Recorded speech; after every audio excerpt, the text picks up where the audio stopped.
Salve, salve investidores! E aí, tudo bem com vocês?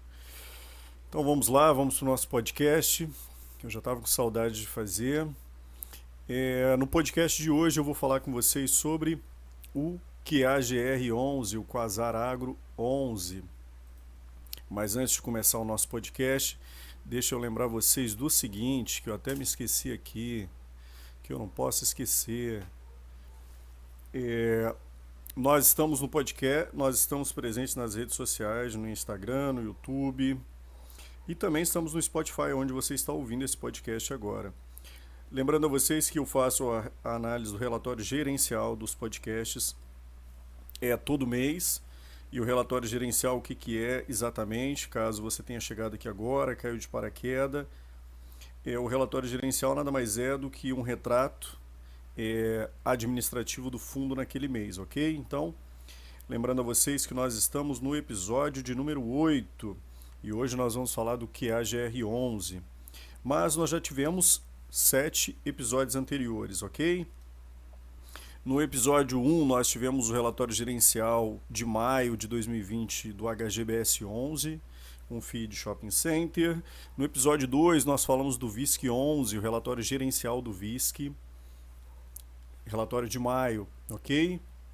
Deixa eu só me organizar aqui. Ok, então nós tivemos o episódio 2 VISC 11, no episódio 3 KNRI, no episódio 4 KNCR 11, no episódio 5 BCFF 11, episódio 6 HGLG 11, episódio 7 XPLG 11 e hoje nós falaremos sobre o QAGR 11. Então no episódio de hoje, episódio 8, nós vamos falar sobre um fundo relativamente novo na bolsa e que eu resolvi entrar por acreditar no case, por acreditar no setor que ele pretende trabalhar, ok? Então vamos lá. Primeiro, eu vou apresentar aqui para vocês, falar para vocês aqui de um comentário não relevante, né, que eles colocaram aqui como fato não relevante, divulgado em 30 de junho de 2020, ok? Eu estou gravando esse episódio no dia 7 de julho e eu estou lendo esse comunicado não relevante de 30 de junho de 2020. Então vamos lá. Então o que nós temos aqui? O que a GR11 divulgou o seguinte: em complemento ao comunicado ao mercado divulgado em 29 de 5 de 2020, vem informar que na data de 29 de junho de 2020, o fundo realizou a assinatura da escritura definitiva dos 4 centros de recebimento de grãos pelo montante total de R$ 49 milhões de reais, 779 mil reais. Eu vou falar um pouquinho sobre quando eu falar um pouquinho sobre o fundo, vocês vão entender exatamente por que é que esse fundo adquiriu esses 4 centros de recebimento de grãos, ok? E aí já tem um outro fato relevante, foi comunicado ao mercado em 29 de maio de 2020 sobre a compra desses 4 centros de recebimento de grãos. E aí onde estão localizados esses centros de recebimento de grãos? Os centros de recebimento de grãos adquiridos estão localizados nos municípios de Francisco Beltrão, Medianeira e Pato Branco, municípios do estado do Paraná, e um outro localizado no município de Campo Herê, no estado de Santa Catarina. Os mesmos foram locados para a BRF SA, empresa dedicada, dentre outras atividades, à produção e comercialização de alimentos industrializados.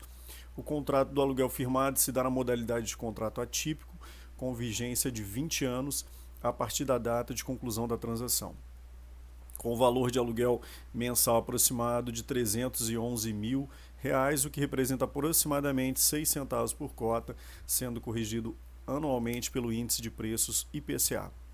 Além disso, essa foi uma operação de sale and leaseback, ou seja, ao mesmo tempo que a gestora compra o ativo da BRF, ela se torna sua locatária.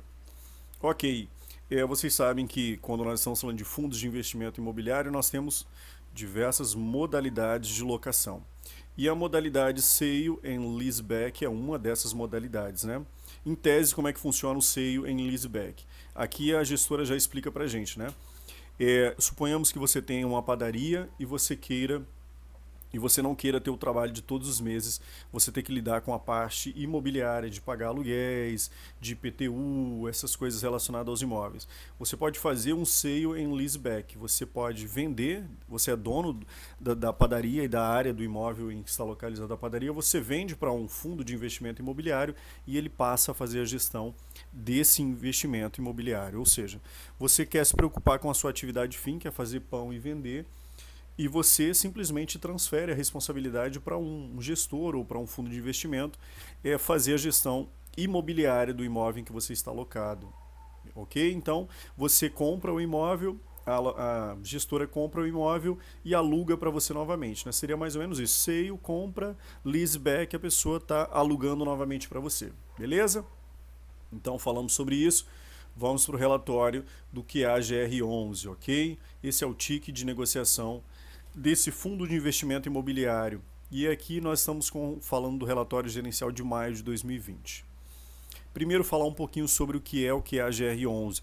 É um setor novo na Bolsa que nós não tínhamos ainda, né, nenhum fundo dedicado exclusivamente para isso. Que é a GR11, Quasar Agro, Fundo de Investimento Imobiliário. Quasar Agro já está falando que é na área agrícola, né? Eles estão preocupados, o foco deles é na área agrícola. E aí aqui o objetivo do fundo ajuda a gente a entender um pouco melhor o que é. O Quasar Agro, que é a GR11, tem como política de investimento a aquisição de estruturas, né, imóveis de armazenagem para a cadeia do agronegócio, conforme previsto em regulamento.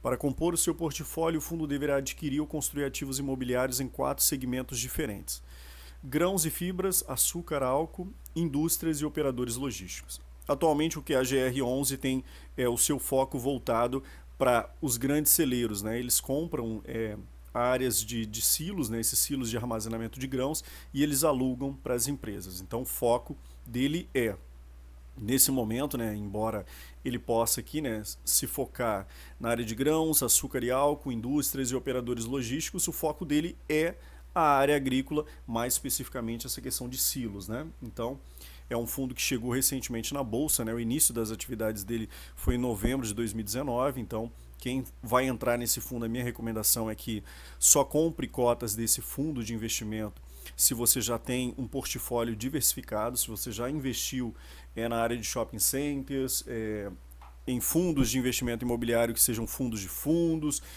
de CRI, enfim, aqui é para quem tem um pouco mais de experiência.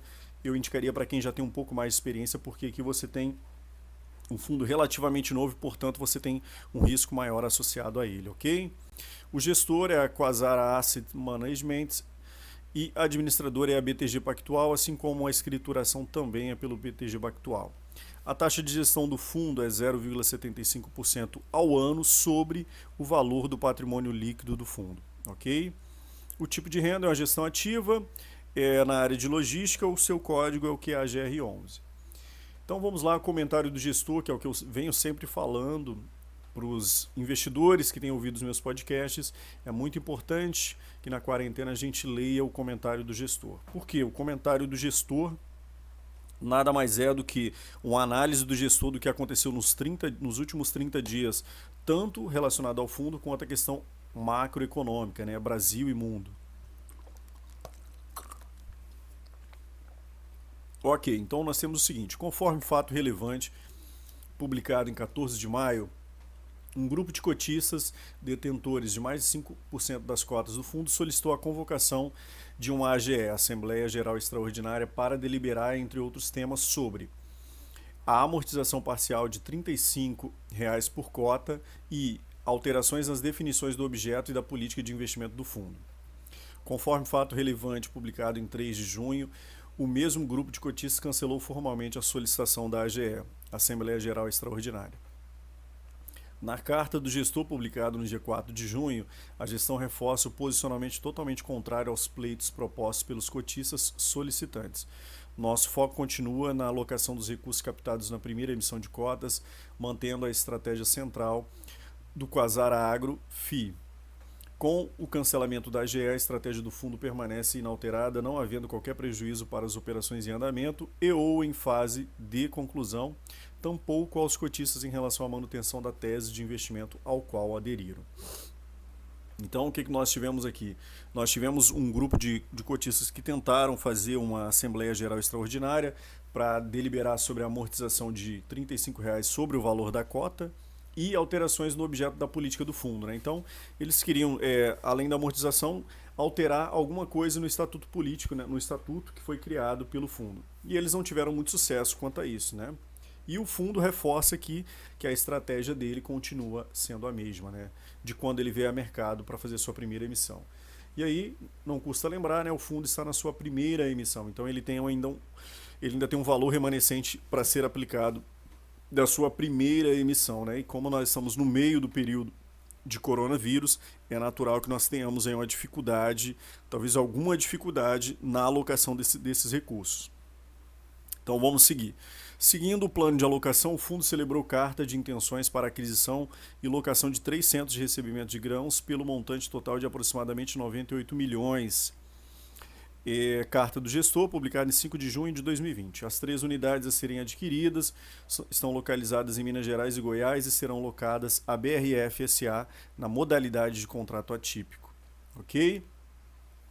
A aquisição está sujeita à conclusão satisfatória das condições precedentes, incluindo due diligence completa em fase final. Com a conclusão desta operação, o fundo atingirá aproximadamente 49% do patrimônio líquido alocado em ativos alvos, ou seja, o fundo ainda tem 51% da sua primeira emissão de cotas, o dinheiro captado na primeira emissão de cotas ainda tem 51% para ser alocado, né? Ao final do mês de maio, os recursos do fundo estavam alocados em ativos alvos, 13%, e cotas de fundos de renda fixa.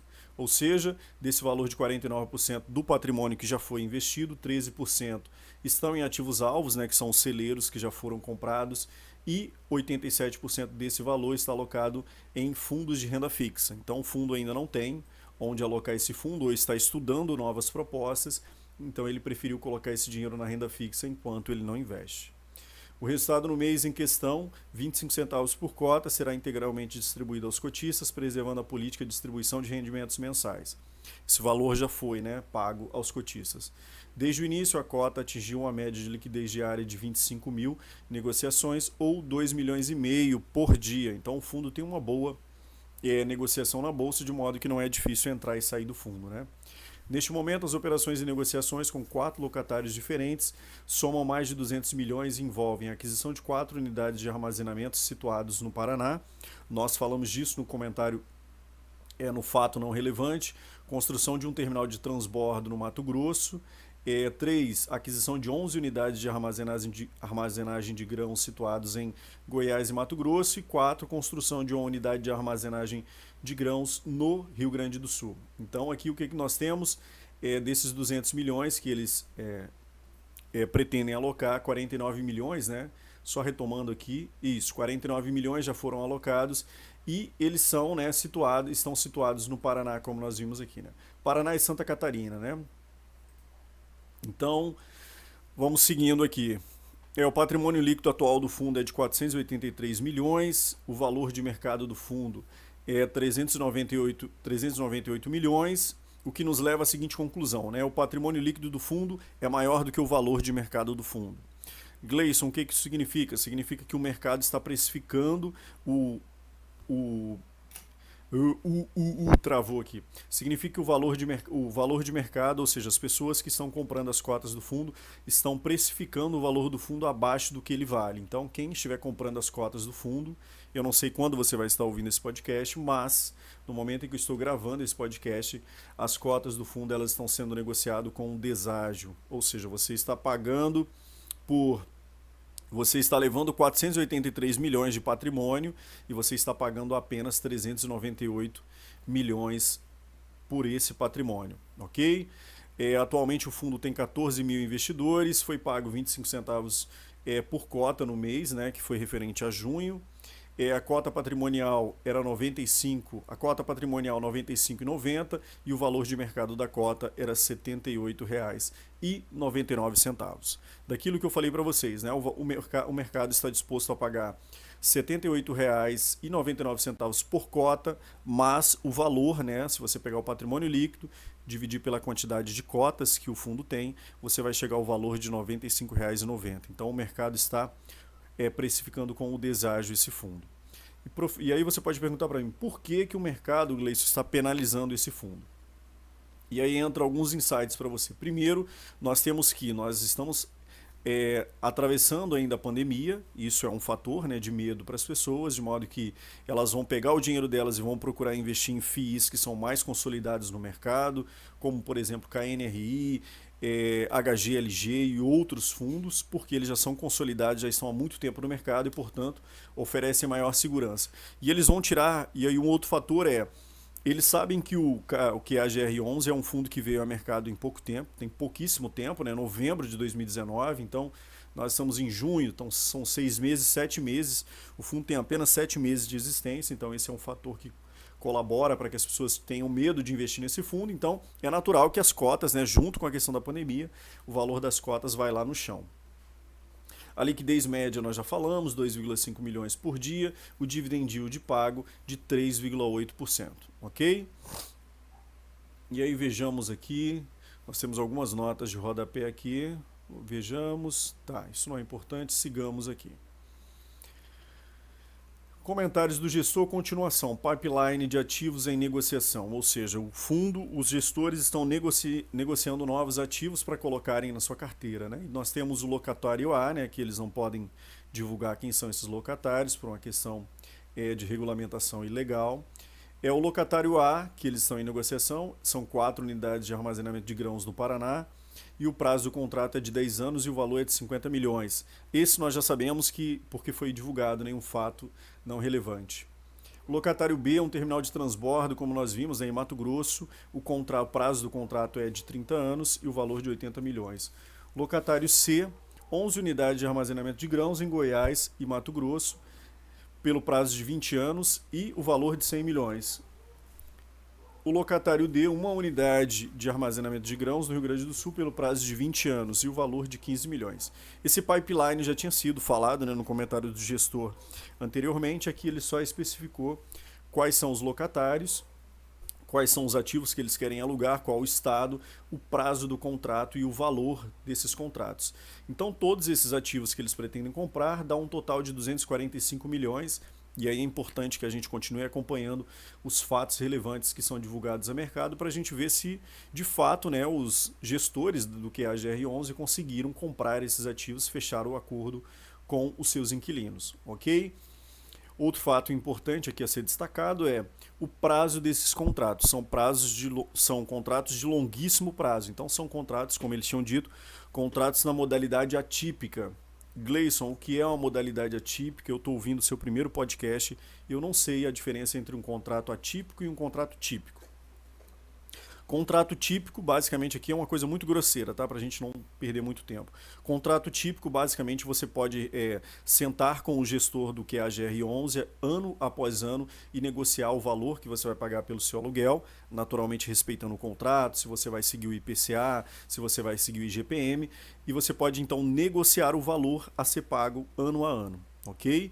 Um contrato atípico é muito diferente disso. Por quê? Um contrato atípico, no início do contrato, exemplo, 2020, o que a AGR vai alugar para BRF, perdão, um ativo para BRF11 e o contrato, o prazo desse contrato que eles vão fechar é de 20 anos. No momento em que a BRF aluga esse silo, esse local para armazenagem de grãos, a BRF11 vai fazer um acordo de um aluguel a ser pago por mês para o QAGR11 e esse valor será pago do início do contrato até o final do contrato, sem a possibilidade de alterar o valor desse contrato.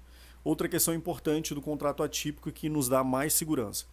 Se a BRF, por algum motivo, de repente, ela alugou em 2020, ela vai sair em 2040. Quando chegar a 2030, por exemplo, se a BRF decidir sair desse... De repente ela diz para a QAGR para o QAGR11, né, que é o fundo que gere esse ativo, ele disser para o fundo, nós queremos sair do imóvel, tá? A gente não quer mais continuar. O que a gente faz? O QAGR11 vai pegar o contrato e vai dizer, o contrato de vocês é atípico e para vocês saírem vocês vão ter que pagar os 10 anos remanescentes que vocês ainda devem de aluguel. Nesse caso, no contrato atípico, não é admitido nenhuma outra forma de negociar, ou seja, a BRF, eu quero um desconto para eu sair, eu gostaria de sair, mas eu gostaria de abater uma parte do valor que eu ainda devo pagar. Não, contrato atípico, você acorda no início um valor que você vai pagar pelo aluguel, você vai pagar até o final do contrato e você não pode sair antes do final do aluguel. Caso contrário, você vai ter que pagar essa multa remanescente de todo o valor integral do contrato que você tem, ou seja, todos os aluguéis remanescentes, beleza? Falei pra caramba, então vamos seguir.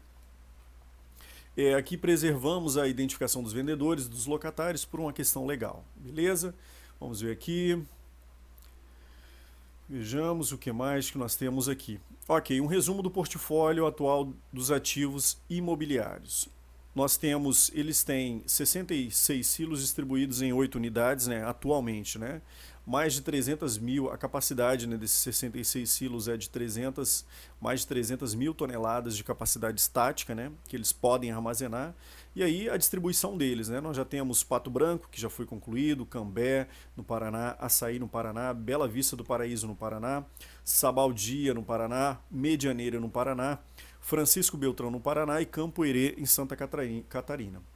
Breakdown por unidade, né, a porcentagem da receita por cada unidade. E aí nós temos, né, 14% está localizado em Açaí, 28% em Cambé, 19% está localizado em Bela Vista, 9% em Sabaldia, 4% Campo Herê, 7% Medianeira, 11% Francisco Beltrão e 8% em Pato Branco, né, a porcentagem que isso representa na receita.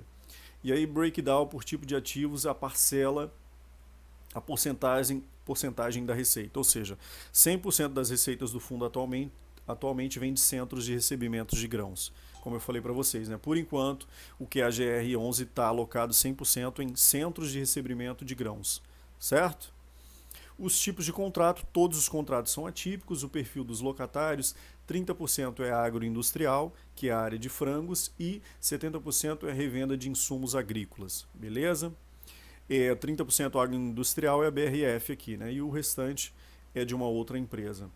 Vencimento dos contratos, nós temos que os contratos, 70% dos contratos vencerão somente em 2030 e 2034, entre 2030 e 2034, e o restante, os 30%, vencerão só depois de 2034. Então quem está alugando, quem está comprando cotas desse FII, vai ter uma espécie de descanso na sua consciência no seguinte sentido. Eu sei que até 2030 o fundo não vai ter nenhuma alteração nos seus contratos, porque são contratos atípicos, de modo que os inquilinos não podem simplesmente sair do fundo, ou seja, entregar os seus ativos para que a AGR, porque é um contrato atípico, e eu já falei sobre isso. E aí vejamos aqui o resultado do fundo, considerando o resultado do mês, que foi de 25 centavos por cota. O resultado do fundo não sofreu impacto em função do contexto atual da pandemia, né, o Covid-19. Seguimos monitorando constantemente o nosso locatário e até o momento não existe nenhum indício ou sinalização de impacto na receita de aluguel do fundo. Não existe acordo, renegociação dos termos ou prazos dos contratos de locação vigentes.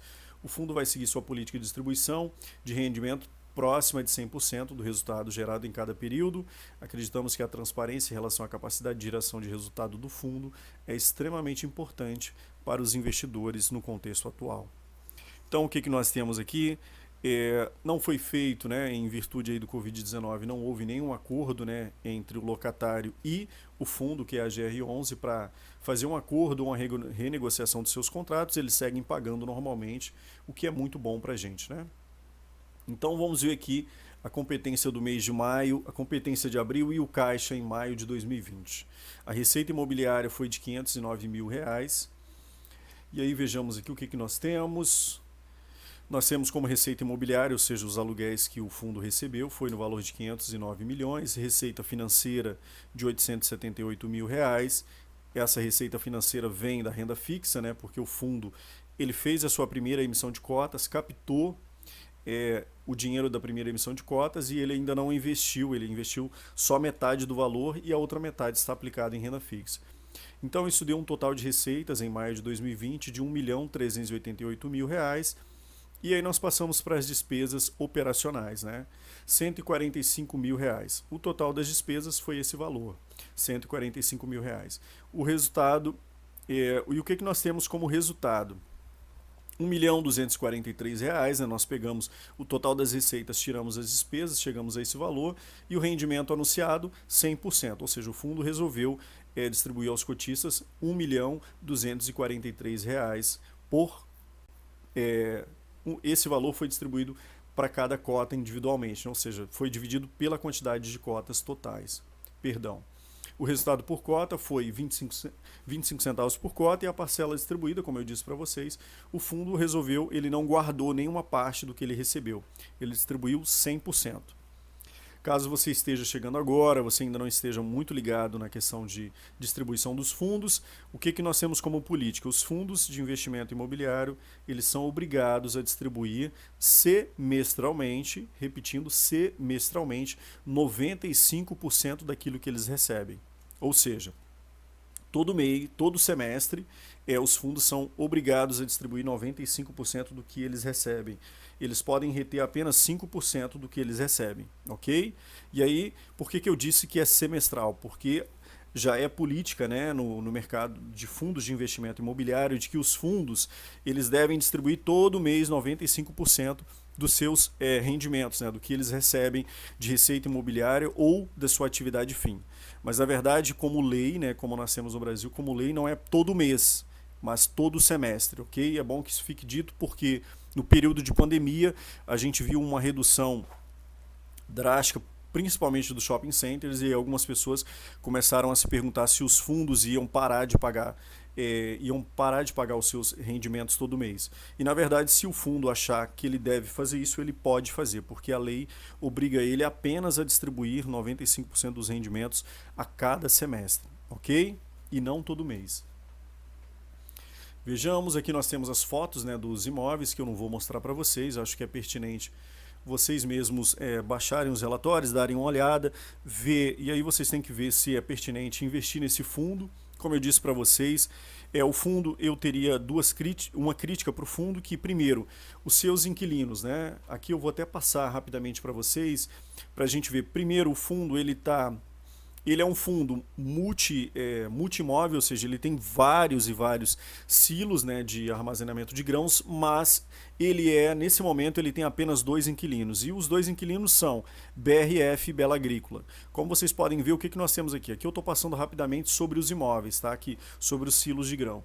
E aí vocês vão perceber que existe apenas um locatário aqui, ó. Nós temos Açaí no Paraná, o locatário é Bela Agrícola, nós temos em Cambé, Bela Agrícola, nós temos em Bela Vista do Paraíso, Bela Agrícola também como locatário, nós temos Sabaldia, locatário Bela Agrícola também da mesma forma, e aí nós passamos aqui para Campo Herê, BRF, Medianeira, BRF, Francisco Beltrão, BRF, que foi daquele comunicado não relevante que nós vimos, Pato Branco, BRF também. E aí, o que nós temos exatamente aqui? Primeiro, o fundo ele é multi-imóvel, o que é muito bom, né? Nós não estamos alugando, nós não estamos comprando cotas de um fundo que tem apenas um silo de armazenamento de grãos, isso é muito bom. Mas, por outro lado, nós temos apenas 2 inquilinos. Isso pode ser ruim? Pode, porque 2 inquilinos aumenta muito a nossa concentração. E aí é bom que nós tenhamos cuidado, primeiro porque o fundo é relativamente novo, tem apenas 7 meses de existência, mas é que a gente tem esse cuidado também quanto à quantidade de inquilinos. Aqui em tese, e é o que nós sempre falamos, quanto mais inquilinos melhor. Por quê? Se, por exemplo, a BRF resolver sair dos seus imóveis que eles têm alugados do QAGR11, isso traria um problema muito grande para os cotistas do fundo, certo? Embora toda a modalidade que nós temos aqui são de contratos atípicos de longuíssimo prazo, pode ser que a BRF11 ou a Bela Agrícola, que são os 2 locatários, né, do fundo, pode ser que eles tenham algum problema. A gente não tem bola de cristal para imaginar, né, se vai haver algum problema ou não. Beleza? Então vamos olhar aqui rapidamente a performance do fundo, né? E aí nós temos o seguinte, no mês de maio o fundo teve 0,46%, né, de rendimento, o IFIX rendeu apenas 2,8% e o CDI 0,24%. Volume negociado no mês, 21 milhões. Desde o início do fundo, 325 milhões. O volume médio diário é de 1,5 milhão e, desde o início, o fundo negociou 2,5 milhões. O giro das cotas no mês de maio foi de 5,5% e, desde o início do fundo, 81% das cotas.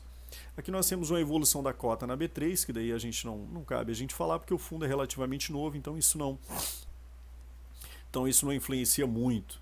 Aqui eu vou deixar aqui as redes sociais, caso vocês queiram entrar em contato ou conhecer, né, um pouco mais sobre o fundo. Nós temos que o site para você encontrar, né, que é a AGR, além dos sites de FIIs que nós temos aí na internet, vocês podem acessar, né, o qam.com.br ou procurar, né, no Instagram, nas redes sociais deles, o Quasar Asset, que vocês vão encontrar as redes sociais desse fundo. Então, pelo podcast de hoje era isso. Lembrando que esse podcast vai para o YouTube, mas como a minha preocupação aqui não é propriamente privilegiar o YouTube, sim o podcast, o fundo vai com áudio para o YouTube e com as imagens do relatório que eu analisei, e para o podcast vai apenas o áudio. Então, gostaria de agradecer a todo mundo que ouviu esse podcast. Lembrando que nós estamos presentes no YouTube, no Instagram e também no Spotify, no nosso podcast dedicado apenas a fundos de investimento imobiliário. Para nos encontrar nas redes sociais, Investir do Bem, #IBSA3. Então, pelo podcast de hoje era isso. Agradeço a todo mundo, forte abraço e até mais.